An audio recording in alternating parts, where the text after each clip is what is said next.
सूत जी महाराज बोले, आपने बहुत अच्छी बात कही है हे सोनकादि ऋषियों, क्योंकि संसार में अन्य किसी की याचना करना तो व्यर्थ है। हमें इन 7 दिनों में यही जानना है कि हमें भगवान से आखिर मांगना क्या है। हमें कार मांगनी है, हमें गाड़ी मांगनी है, बंगला मांगने हैं, या संसार के ये भौतिक सुख जो व्यर्थ के हैं ये मांगने हैं। क्या मांगना है? हमें इन 7 दिनों में यही जानना है कि हमें मांगना क्या है। हमें भगवान से मांगना ही तो नहीं आता, व्यर्थ की प्रपंचों की बातों में लगे रहते हैं, लेकिन भगवान से मांगना नहीं आता। यहाँ सोनकादि ऋषियों ने क्या मांगा सूत जी से कि ऐसी कथा सुना दीजिए जिसको सुनने से कृष्ण की प्राप्ति हो जाए, जिसको सुनने से कुछ और सुनना बाकी ना रहे। अंतिम बात कह दीजिए। तो सूत जी महाराज कहते हैं, काल व्याल मुख ग्रास त्रास निर्णास हेतवे श्रीमद्भागवतं शास्त्रं कलौ कीरेण भासितम्। सूत जी कहते हैं सोनकादि ऋषियों, काल व्याल मुख ग्रास त्रास निर्णास हेतवे, सब काल के काल में समाये जा रहे हैं।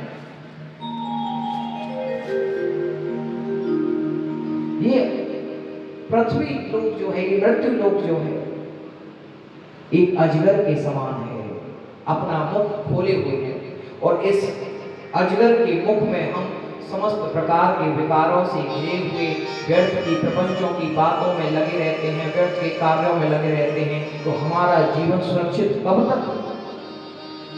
जब तक ये अजगर अपना मुख बंद न कर दे। जैसे ही इस अजगर ने अपना मुख बंद किया, हमारा जीवन समाप्त हो।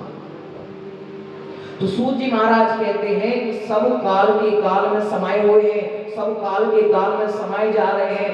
तो कल्याण का, मुक्ति का एक ही मार्ग है, एक ही साधन है, और वो है भगवत प्राप्ति। और भगवत प्राप्ति का एकमात्र साधन जो है वो है भगवत प्रेम। और संत तो कहते हैं कि बिना श्रद्धा के तुम कथा के अधिकारी नहीं हो।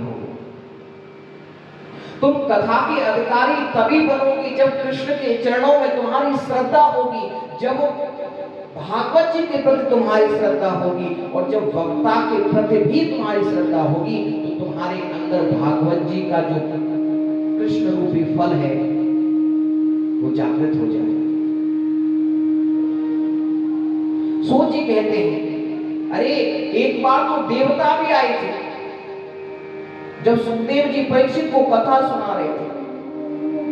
देवता आए, अमृत का कलश हाथ में लेकर आए, और सुखदेव जी से कहने लगे, हे सुखदेव जी महाराज, ये जो आप कथामृत रूपी अमृत जो सुखदेव परीक्षित जी को पिला रहे हो, ये आप हमें पिला दीजिए। और ये हमारे हाथों में जो अमृत का कलश है, ये परीक्षित को पिला दीजिए। इससे क्या होगा? अरे राजा परीक्षित को जो तक्षक नाग आके डसेगा, तो ये अमृत पीने से अमर हो जाएंगे, मरेंगे। और ये जो कथामृत रूपी, कथा रूपी अमृत है, ये हमें पिला दीजिए। इससे क्या होगा? इससे हमें मुक्ति मिल जाएगी। तो सुखदेव जी ने डांट कर उन्हें भगा दिया। क्यों? क्योंकि स्वर्ग रूपी अमृत से, स्वर्ग के अमृत से इस कथा रूपी अमृत की तुलना करने आए थे देवता। कि क्व स्वधा क्व कथा लोके क्व काच क्व मणिर्महान। सुखदेव जी कहते हैं, कहां अमृत और कहां ये कथा? ये तो ऐसे ही हो गया जैसे एक कांच और एक मणि हो। दोनों दिखाई एक जैसे देते हैं, लेकिन दोनों में बहुत अंतर है। ये कथा रूपी अमृत तो मणि के समान है, जो महान है अपने आप में। और ये स्वर्ग का जो अमृत है, ये तो एक कांच के समान है। इसकी क्या कीमत है? क्या कीमत? भगवान क्या देवताओं को, देवता नाराज हो गए और दौड़ते दौड़ते दौड़ते दौड़ते ब्रह्मा जी के पास पहुंचे। अरे अरे, हम देवता, हमारा अपमान कर दिया सुखदेव जी ने। वो पृथ्वी लोक का राजा परीक्षित उसको कथा सुना रहे हैं और हम देवता, हमको भगा दिया।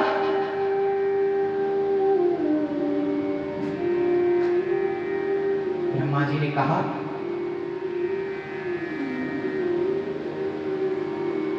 कि सुखदेव जी ने कुछ कहा है तो कुछ सोच समझ के कहा होगा। ये संवाद विचार चल ही रहे थे आपस में। तभी देखा कि ऊपर से एक विमान जा रहा है। देवताओं ने देखा। ब्रह्मा जी ने पूछा, ये विमान किसका है? देवताओं ने कहा, अरे यही तो है राजा परीक्षित, इनको मुक्ति मिल गई है, ये गोलोक में जा रहे हैं, भगवान के पास जा रहे हैं। ब्रह्मा जी ने कहा, क्या कथा इतनी महान है? एक तराजू मंगाया और तराजू की एक पलड़े में श्रीमद् भागवत जी को रखा और दूसरे पलड़े में संसार के समस्त साधन दूसरे पलड़े में रखे और देखा कि जिस पलड़े में भागवत जी रखी हुई है वो पलड़ा नीचे की ओर चला गया और संसार के जितने साधन रखे हुए हैं वो पलड़ा ऊपर की ओर चला गया। अरे,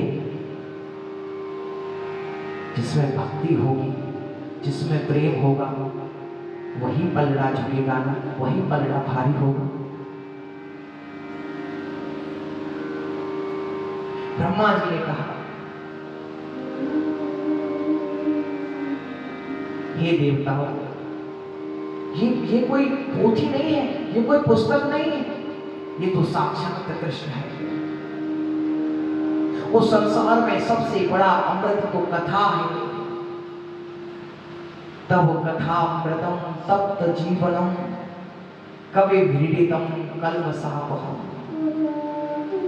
संसार में सबसे बड़ा अमृत तो कथा है। सूत जी बोले, हे ऋषियों, बहुत समय की बात है, एक बार श्री नारद जी बद्रीनाथ पहुंचे।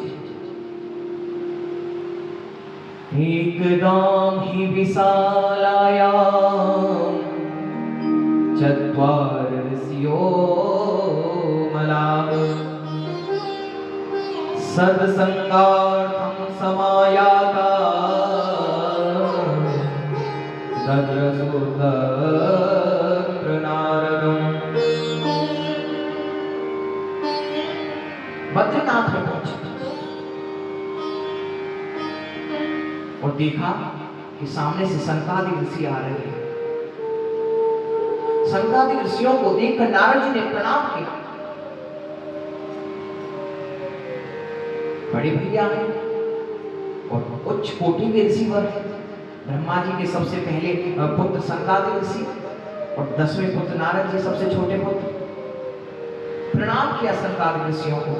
सनकादिक ऋषियों ने पूछा कि कथम ब्रह्मन् दीन मुख कुतसः चिंतातुरो भवान त्वरितं गम्यते कुत्र कुतश्चागमनं तव। हे नारद जी, आप तो परम शांत हैं, आपका हृदय तो हमेशा शांत रहता है, लेकिन आज आप हमें कुछ व्यथित दिखाई दे रहे हैं। आज आपका हृदय विचलित दिखाई दे रहा है। आप आज हमें कुछ उदास दिखाई दे रहे हैं। इसका कारण क्या है? और आप कहां से आ रहे हैं और कहां जा रहे हैं? ऐसी जल्दीबाजी में, इतनी शीघ्रता से कहां जा रहे हैं? तब नारद जी ने अपनी परेशानी का कारण बताया और कहा कि हे संकादिक ऋषियों, अहम तो पृथ्वी यातो ज्ञात्वा सर्वोत्तम मिते पुष्करम च प्रयागम च काशी गोदावरी तथा हरि क्षेत्रम कुरुक्षेत्रम श्रीरंगम सेतुबंधनम एवमादिषु तीर्थेषु भ्रममाण इतस्ततः। हे ऋषियों, मैं काशी गया, गोदावरी गया, हरि क्षेत्र गया, कुरुक्षेत्र गया, श्रीरंग गया, सेतुबंध गया, न जाने कितने कितने तीर्थों में मैंने भ्रमण किया, कितने कितने तीर्थों का मैंने दर्शन किया, लेकिन जहां भी गया मैंने क्या देखा? संकादिक ऋषियों ने पूछा क्या देखा? नारद जी कहने लगे, सत्यम नास्ति तपः शौचम दयादानं च निद्यते। सत्यम नास्ति तपः शौचम दयादानं न विद्यते उदरम हरिणो जीवा वराका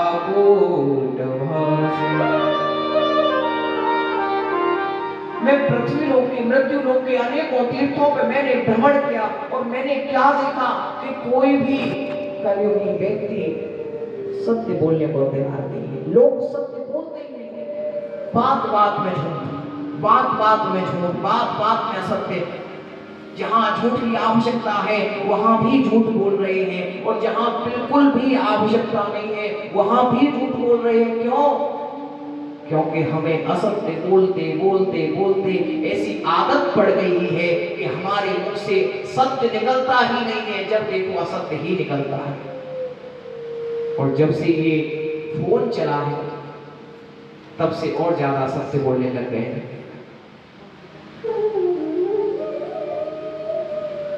कोई सत्य बोलने को तैयार है। लोगों का देखना बनावटी, लोगों का रोना बनावटी। आजकल लोग बनावटी रो भी लेते हैं, मैंने देखा।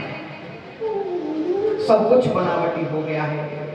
और मैं जैसे ही वृंदावन में आया तो मैंने क्या देखा कि यमुना किनारे एक युवती के पास दो युवक मूर्छित अवस्था में पड़े हुए हैं। मुझे देखकर वह युवती बोली, भो भो साधो क्षणं तिष्ठ मत चिंता नाशय दर्शनं तव लोकस्य सर्वार्थं हरं परम्। भो साधो क्षणं तिष्ठ, हे साधु क्षण भर के लिए रुक जाइए। अरे हमने सुना है आपके दर्शन से तो सारे दुख दूर हो जाते हैं, सारे कष्ट दूर हो जाते हैं। जरा यहाँ आइए, मेरी बाधाओं को हर लीजिए। नारद जी ने पूछा, आप कौन हो देवी?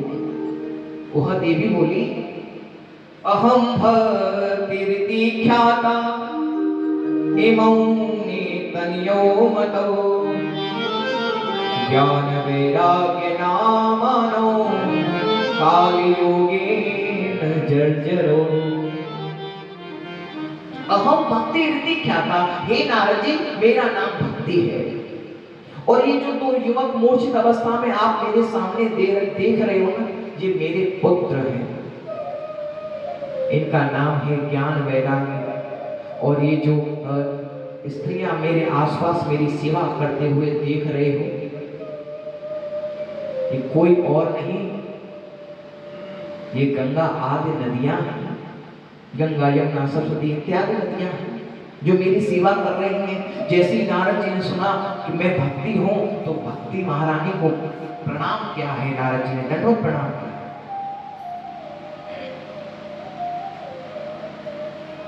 क्यों दुखी हो? भक्ति माता कहते हैं, हे नारद जी, आप ये पूछते हैं क्यों दुखी हो, जब मैंने आपको यह बताया कि ये दो मूर्छित अवस्था में जो पड़े हैं ये मेरे पुत्र हैं, और एक माता के लिए सबसे बड़ा कष्ट क्या होगा कि उसके पुत्र उससे पहले वृद्ध हो जाए, उससे पहले पूर्ण हो जाए। एक माता के लिए इससे बड़ा कोई कष्ट नहीं हो सकता, और ये मेरा सबसे बड़ा कष्ट है। कृपया करके मेरे इस कष्ट को दूर कीजिए। अरे हमने सुना है कि संत तभी मिलते हैं जब भगवान की कृपा होती है, बिनु हरि कृपा मिलहि नहीं संता। अरे मैं तो भक्ति हूं, मुझ पे तो साक्षात भगवान कृपा करते ही हैं, लेकिन आज उनकी अनन्य कृपा हो गई कि आप मुझे मिले। मेरे इस कष्ट को दूर कीजिए, कुछ उपाय कीजिए जिससे मेरे ये पुत्र जीवित हो जाए। अब तो नारद जी ने अनेकों उपाय किए, गीता जी सुनाए, अनेकों पुराण सुनाए, अनेकों स्तोत्र सुनाए, लेकिन क्या होता है कि जब तक पाठ चल रहा है तब तक तो वो मूर्छित अवस्था से उठते हैं, और जैसे ही पाठ बंद होता है तभी वे दोबारा पुनः लौट के आते हैं, पुनः जीते हैं, मृत्यु मूर्छित अवस्था में चले जाते हैं।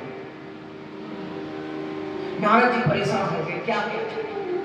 तब आकाशवाणी हुई, सत्कर्म करो, सत्कर्म करो। अब नारद जी घूम रहे हैं कि आकाशवाणी ने कहा है सत्कर्म करो, लेकिन वो सत्कर्म क्या है? क्या गीता का पाठ करना सत्कर्म नहीं? ये मैंने इतने स्तोत्र इनको सुनाए, ये सत्कर्म नहीं था। सत्कर्म क्या है? सत्कर्म की खोज में इस प्रश्न को लेकर कि सत्कर्म क्या है जगह जगह घूम रहे हैं।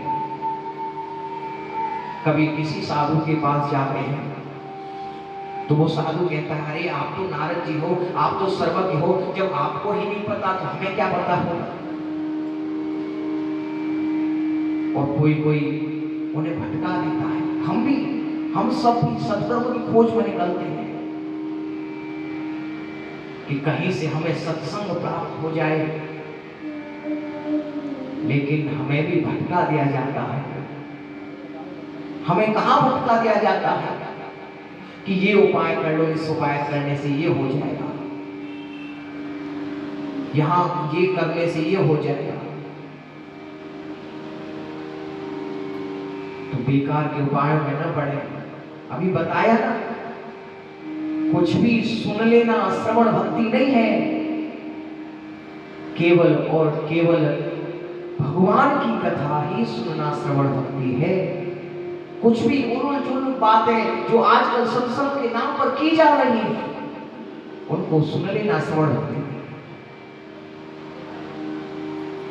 अब तो नारद जी घूमते घूमते बद्रीनाथ में पहुंचे, और बद्रीनाथ में देखा तो वही संतादिक जी हैं। तो आप मिले हैं, तो आप मुझे बताइए, हे संतादिक, सत्कर्म क्या है? तब संतादिक ऋषि कहते हैं, शरद कुमार बोले,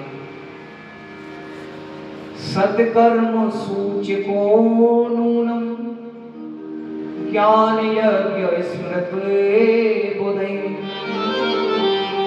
श्रीमद् भागवतालापः सतुगीतः सुकादरे। श्रीमद् भागवत ही वो सत्कर्म है जिसको तुम उन्हें जाकर सुनाओ।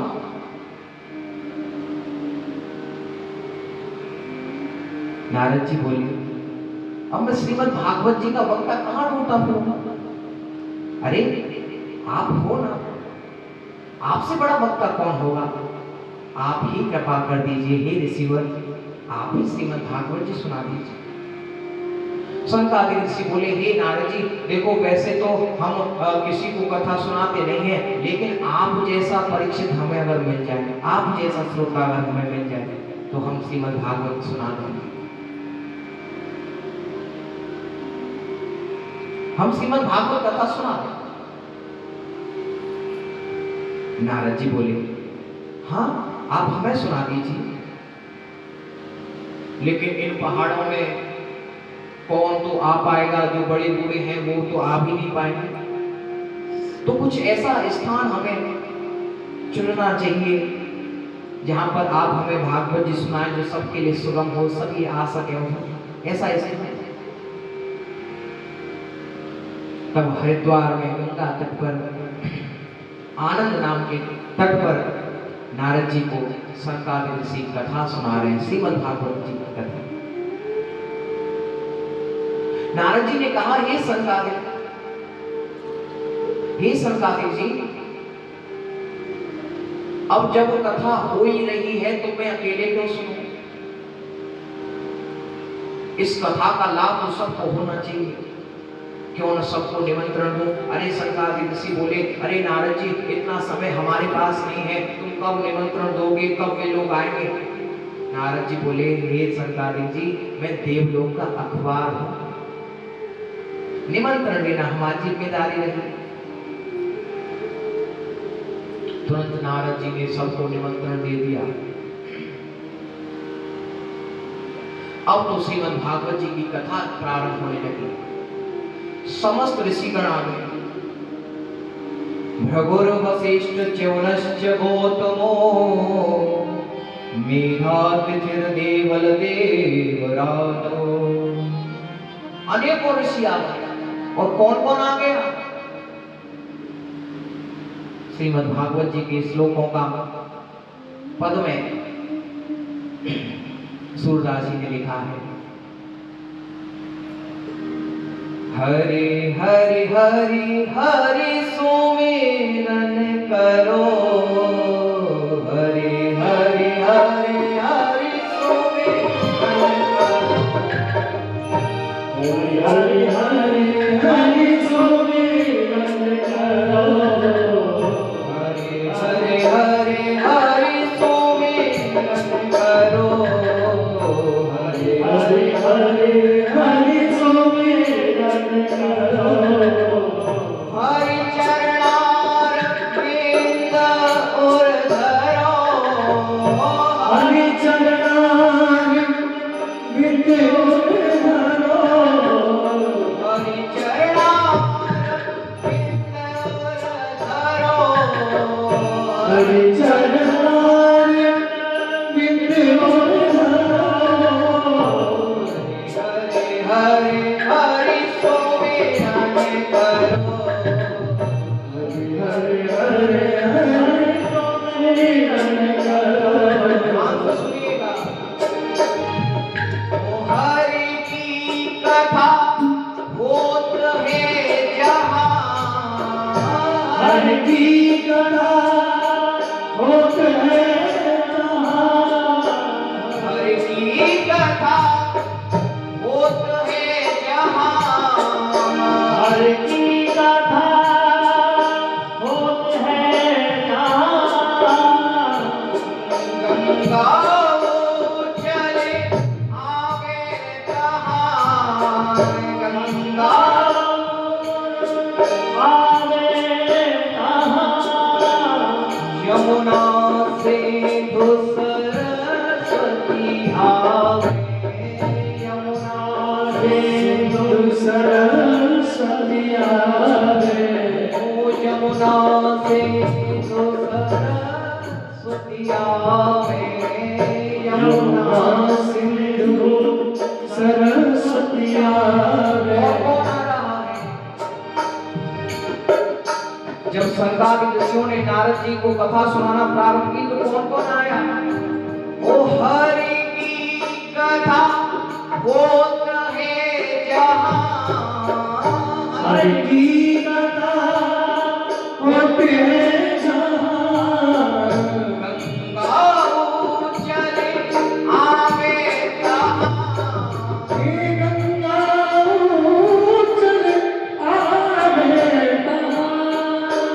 यमुना से हो सरस्वती आवे, यमुना से हो सरस्वती आवे, गोदावरी विलंबन लावे, गोदावरी विलंबन लावे, सकल तीरथ वासा कहाँ, सकल तीर्थ वासा कहाँ, सुर हरि कथा होत है जहाँ, सुर हरि कथा होते हैं जहाँ, हरे हरे हरे सुमिरन करो, हरे हरे हरे सुमिरन करो, हरे हरे हरे हरे सुमिरन करो, हरे हरे हरे हरे सुमिरन करो, हरे हरे हरे सुमिरन करो, हरे हरे हरे हरे सुमिरन करो। तो ये तो कथा श्रवण करने की शर्त है। शर्त क्या है कि हमें अगले 7 दिन कैसे कथा सुननी है कि हरे हरे हरे हरे सुमिरन करो, मन में भगवान का स्मरण करते रहना है और इस कथामृत रूपी अमृत को, कथा रूपी अमृत को अपने कानों में से प्रवेश करके हृदय तक पहुंचाना है। ये शर्त है। भजन करते हुए बेकार की बातों में पड़ते नहीं। कथा श्रवण करें तो मौन होके करें, एक दूसरे से बात करके नहीं। अरे जल पीना है पहले पी लीजिए, बीच कथा में क्या हम पी रहे हैं? आप तो शांत बैठे हैं, हम बोल रहे हैं, हमें बोलने के पश्चात ज्यादा जल की आवश्यकता है, फिर भी हम जल नहीं पी सकते। तो कथा सुनने की शर्त है कि हरि हरि हरि हरि सुमिरन करो, भजन करते हुए कथा सुननी है, मौन होकर अपने हृदय में हरि का वास करनी है। हरि चरणार विंद उर धरो, अपने हृदय में हरि के चरणार विंदों को धरो। और कौन कौन आ गया कि हरि की कथा होत है जहां, गंगा चले आवे तहां, सकल तीर्थ को वासा जहां, सकल तीर्थ को वासा तहां, सुर हरि कथा होवे जहां। सभी तीर्थों का वास। और आप तो तीर्थ, ये तो सोने पर सुहागा है। तीर्थ में कथा सुन रहे हैं, कथा सुनने, कथा चल रही है, और कथा चलने से क्या होता है, कथा जहां होती है वहां और सारे तीर्थ भी आ जाते हैं। तो एक तीर्थ में तो हम बैठे हुए हैं, बाकी सब तीर्थ भी यहाँ आ गए हैं, सारी नदियां आ गई हैं, सब ऋषिगण आ गए हैं। अब तो कथा होने लगी है, संतादिक ऋषि कथा सुना रहे हैं, नारद जी कथा श्रवण कर रहे हैं। और नारद जी पहला प्रश्न करते हैं, क्या पूछा ऋषिवर से? हे ऋषिवर, किसी धर्माचरण करने वाले की मुक्ति हो जाए तो समझ में आता है। जो नित्य भजन करता है, नित्य माला करता है, जो हमेशा सद पथ पर ही चलता है, जो किसी से कटु वचन नहीं बोलता, कुटिल वचन नहीं बोलता, किसी को गाली नहीं देता, बड़ा ही संत व्यक्ति है, जो धर्माचरण करता है, उस धर्माचरण करने वाले की मुक्ति हो जाए ये समझ में आता है। लेकिन क्या इस कथा से किसी पापी व्यक्ति की मुक्ति भी हो सकती है? कितना अच्छा प्रश्न। अभी बताया ना थोड़ी देर पहले कि अगर हमारे हृदय में प्रश्न नहीं उठ रहे हैं, हमारे हृदय में जिज्ञासा नहीं है, फिर हमारा कल्याण कैसे होगा? हमारा कल्याण ऐसे होगा कि जिसने जिज्ञासा की हो और जिसने उसका समाधान किया हो, उन दोनों के समाधान को, जिज्ञासा को अगर हम सुन लें तो हमारा कल्याण हो जाए। तो कितना अच्छा प्रश्न किया कि किसी धर्माचरण व्यक्ति की मुक्ति हो जाए, जो हमेशा अच्छे मार्ग पर चलता है, वो इस कथा को सुने और उसकी मुक्ति हो जाए, ये समझ में आता है। लेकिन अगर किसी पापी व्यक्ति की मुक्ति करानी हो तो क्या इस कथा से हो जाए? तो शंकर ऋषि बोले, हाँ सुनो। ये मानवा पाप कृतस्तु सर्वदा सदा दुराचार रता विमार्गा क्रोधाग्निदग्धाः कुटिलाश्च कामिनः सत्तायज्ञेन करो पुनन्दिते। नारद जी बोले